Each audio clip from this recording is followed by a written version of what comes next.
cleared for takeoff. Columbia, this is Houston. Go ahead, over.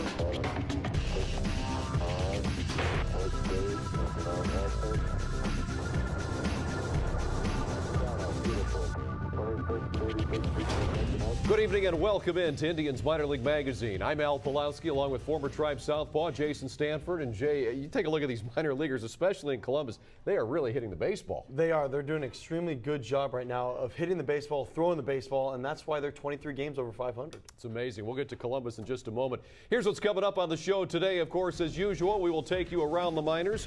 Plus, Clippers general manager Ken Schnocky talks about some of the things happening at Huntington Park this summer. Later, you'll meet Arrows reliever Brian Price. Plus, this week's Diamond in the Rough, and you'll also discover Rob Bryson's Major League Idol. I said here at the outset of the show, some players at AAA are really hitting the baseball, and one of those guys is Cord Phelps. He is absolutely on fire for the Columbus Clippers as we head down I-71 and check in with the Indians' AAA affiliate. Since being promoted from Akron, he's actually become a better hitter at AAA. Phelps is hitting .444 with a double, a triple, and RBI, and is on a 13-game hitting streak for the first-place Clippers. No, this kid is insane right now, and unfortunately, there's nowhere to put him in the big league, at the big league level. This kid is on fire. He can hit the ball. He's playing very good defense. The best thing I like about Cord Phelps, though, is that when he's behind in the count, he's even tougher. He's hitting .394 and behind the count. This kid just, he's almost forcing his way up to Cleveland sometime soon. There you see the numbers that I told you about in the last 10 games. Nick Weglars was a highly touted prospect. He's really come on as well in his last 10 games. And Josh Tomlin, congrats to him. He has the start against the Yankees Tuesday night. No, very good to see it. Another kid that's very deserving right now of getting a start at the big league level. Unfortunately, it's against the New York Yankees. Yeah. So. Hey, welcome to the big leagues, kid. Yeah. Let's see how you do. All right, so let's go down to DoubleA where there are more outstanding performances as well, as this has been a very good minor league season for the Indians. Minor league players, and here's another one. Alex White, proving why the Indians took him with the first pick in last year's draft. The pitcher is 4-1 in his last 6 starts, all of them quality starts. He has a .94 ERA since June 25th, giving up just 4 earned runs in 38 1/3 innings. He also has 29 Ks and just 3 walks in that span. Unbelievable. And this is the whole reason that the Indians drafted him #1 last year out of North Carolina. But what I like about Alex is he's very calm and collective on the mound. He's not letting anything get to him at the AA level. And normally I don't like guys moving up 3 levels in one season as a pitcher, but he's ready for AAA. He sure is. The way he's dominating the Eastern League, that's for sure. More great hitting happening. Jason Kipnis, last 11 games. Take a look at his numbers.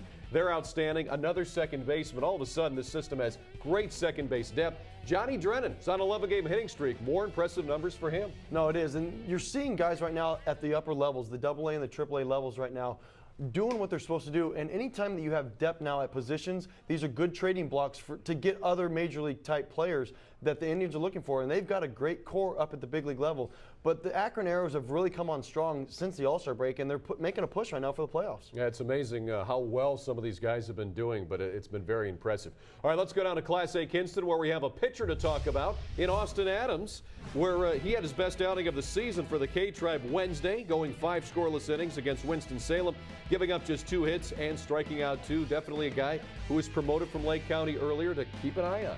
No, he is. He's a good little pitcher. He's not overpowering, but he knows what he's doing. And, you know, to come out of a small NAIA school from Faulkner University, it's very good to see kids like this that do have talent at those smaller schools.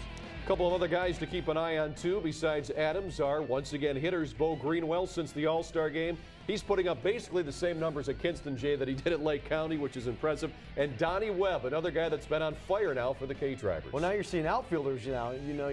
Before we saw some infielders, now you're seeing outfielders at the lower levels, and that's what you need. You need good depth at every position. All right, let's stay at the Class A level now. We'll head over to East Lake and the Lake County Captains, where we have another middle infielder to talk about for you. And this one is a shortstop. Kyle Smith has a hit in 6 of his last 7 games, hitting .375 during that span. The second-year player out of Cal State Poly San Luis Obispo, that's really a mouthful, is batting .274 here on the season. No, what you're seeing now is a lot of these kids are getting acclimated now to long seasons, to full seasons for their first time. And you're starting to see the kids get comfortable with wood bats. You're seeing the kids that are playing every day understand what it takes to be a professional baseball player. And again, recently in Lake County, we're seeing some good performances by a couple of other guys we wanted to highlight. Brett Brock, we'll talk more about him in our next segment. And Adam Abraham, who's doing a nice job in his last 10 games at first base, has 4 homers. Yeah, and that's big because this is a power guy that you're looking for at the corners, and you need somebody like this that is able to hit for average and hit for power, and you're seeing this by Abraham. So the Indians showing you the prospects up and down the ladder. Let's go down now to our final team to talk about. That's the Mahoning Valley Scrappers. And there's more good news to talk about there as well. Another guy that's hitting the baseball is Giovanni Urshela. And he's seen his average rise after a strong last 13 games. Over that span, 306 is the average, and he has a hit in 10 of those 13. Well, now what you're seeing from Gio, I live in this area, so I'm able to see this team. And what you're seeing from Gio now is that the kid is getting very comfortable at the plate. He's already a major league defensive player. I mean, if you can ever get a chance to watch this kid play, defensively, he is by far one of the best in the organization. It's great to see that. No, it sure is. A kid to keep an eye on in the next couple of years, maybe making some moves up the system.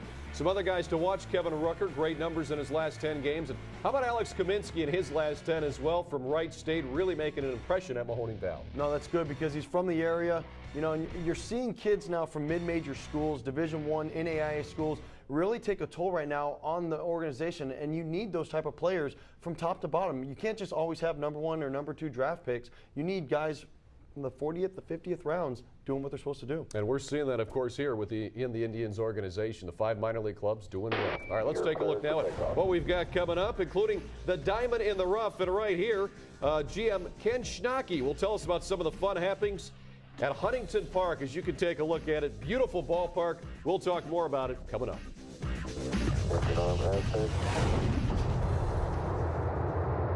Beautiful.